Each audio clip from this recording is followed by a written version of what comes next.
Hello mga kadoodles, mga ka-offloador!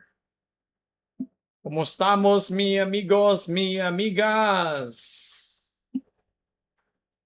Pag-usapan natin yung foreign buying kay BPI, lumulubo na yung mga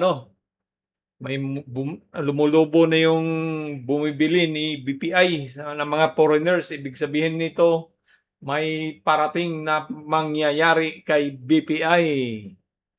So bago ang lahat, medyo maganda-ganda ang takbo ng PECI, 6,126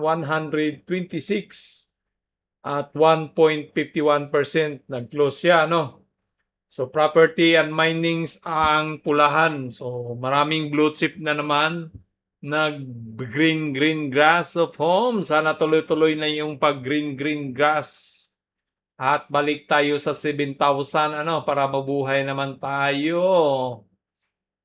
So mga advance, DHI mahataw, decliners, yan sila. So kung titingnan natin si BPI ngayon, mangat siya ng 2.0%, halagang 100, So tara let's, si BPI. So si BPI, bullish na bullish. Kailangan lang talaga niya i-break itong 101 para pwede na siyang umakyat doon sa taas, So nagpo-form yan siya ng So ito dapat mag-hold yang 97 na yan. Dapat hindi na babalik si BPI. Kailangan na ni BPI dahil marami nang nag-iipon na mga foreigners dito banda. Tingnan natin, isuma total natin sa 5 days from 17, 18, 19, 22, bakit wala tayong 19? Ano ba? 20, wala tayong 20 Ano bang 20?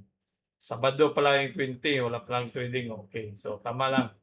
So 17, kung makita niyo dito si BPI, ang bumili na paring foreigners is 26, Merong bumili na 26 million. Talagang 26 million kay BPI sa 17. Nung June naman, meron namang bumili na 118 million kay BPI. So, magkano na? 118 plus 26, i-add nyo na lang. Tapos, pagka 23 naman, 19 naman, meron namang bumili ng 103 million. Ano ba yan? Pero ang movement ng presyo, nandito lang, nagkonso-konso, So, sa 22 naman, merong nagbinta ng 22 million ang bininta. So, nung bumili ng 103, walang kwenta pa rin yung bininta kasi sa isang araw lang, ito lang, 26, lamang pa rin, di ba? So, mayroon pa rin tayong almost 118, 103, may mga 200 plus na million pa rin kahit nagbinta ng 22, Tapos, kanina, meron namang bumili ng 96. So, almost 300 million na yung bumili nandito kay BPI. Umpisa dito, sa 17.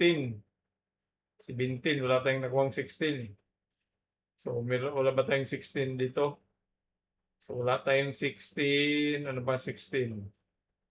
So, wala tayong nakuhang 16 na sa report, Di bali. Basta, yun na yun. Si BPI. Yan. So, ibig sabihin diyan, mayroong mangyayaring pagsasabog ito. Darating. Kasi kung titingnan mo si BPI, lipat natin sa 1 hour time frame, gumawa siya ng bullish flag, Bullish flag yan Yan, poste. Poste niya yan. Tapos ito yung bandera. Tapos bandera naman dito sa baba. Yan. So, hindi, yan yung flag yan, bullish flag.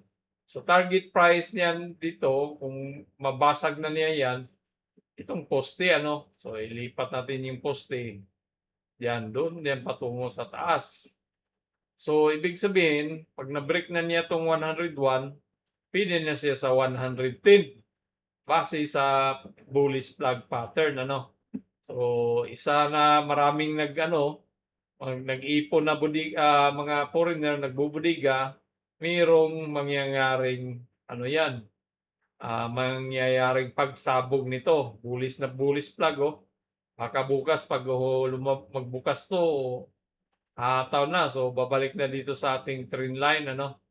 So, kailangan talaga ni BPI na basagin na itong trend line kasi matagal na siya dito nag-ano sa channel na 'yan. Downward channel siya pero sa kabuuan, bullish flag pa rin 'yan ang nakikita natin kay BPI, ano. So, meron pala tayo dito nakasulat 'yan, mga foreigners. So, kaya ito ay merong kalalagyan 'to si BPI sa darating na mga araw. Target price naman natin ng mga broker, 147, 143, 148. So, 'yan. Tingnan natin si TradingView. TradingView, technical ni TradingView, 1-day time frame, merong sale sa 101, 106, 106. So, ibig sabihin may chance na sungkitin yung 106. 110. Yan, merong 110 dito sa 1 month, 116 pa nga kamo. Sa 1 month time frame, merong 116 na sell order, 112, 119 sa 1 week time frame. So, ibig sabihin talaga nito, may pag-asang i-break na tong 100 na presyo. Aangat na yan siya doon, ano? So, kung ikaw ay merong savings account, yung mga OFW, hatiin nyo yung yung savings nyo.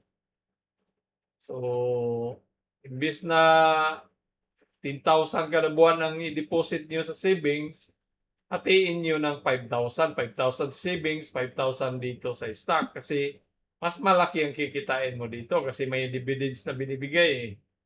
Tapos, may capital appreciation, dalawang beses na kakikita. So, kung sa akin dito, meron akong hawak na 2,760. Tapos nakatanggap na tayo ng mga dividends niyan. So, at least na habang naghihintay tayo na balikan yung presyo at kikita tayo, yung tawag niyan, may binabayaran sa atin, ano. So, kung titingnan mo rin si BPI sa kanyang financial revenue, yan, no, paangat-angat, increasing, di ba? So, ibig sabihin, kumikita talaga si BPI. Yan. Dividends, 2.58. Tumaas yung dividends niya, 4.45% yield. Sa dividends lang to, ano? Pero pag i-savings mo yung bangko mo after 1 year, hindi ka kikita ng 4%, di ba? Tapos may capital appreciation pa. Saan ka pa? Di baling kulilat nga, maraming na kulilat ang PSEI, pero at least gumagana naman din, eh. Kumikita pa rin yung pera mo. Yun lang, tiyaga-tiyaga lang talaga dito, hintayin lang. Kailangan mataas yung paghihintay mo dito. Hindi pwede yung mabilisan. Pero nung panahon naman ng nung panahon nung after pandemic, tingnan mo to after pandemic dito. Walang bumili. Kung bumili ka dito sa pandemic pala, kung natuto na tayo nung year 2020, natuto kasi tayo last 3 years ago pa lang, eh. So, kung pandemic time natuto na tayo, ibig sabihin kumita yung mo, pera rin, 200% yung kung inipon mo dito kay BPI, 200% ang tubo sa loob ng 5 years, di ba? Kung may 100,000 ka, naging 200,000 na yun. Hindi mo kikitain yun sa savings at saka sa time deposit, ika nga.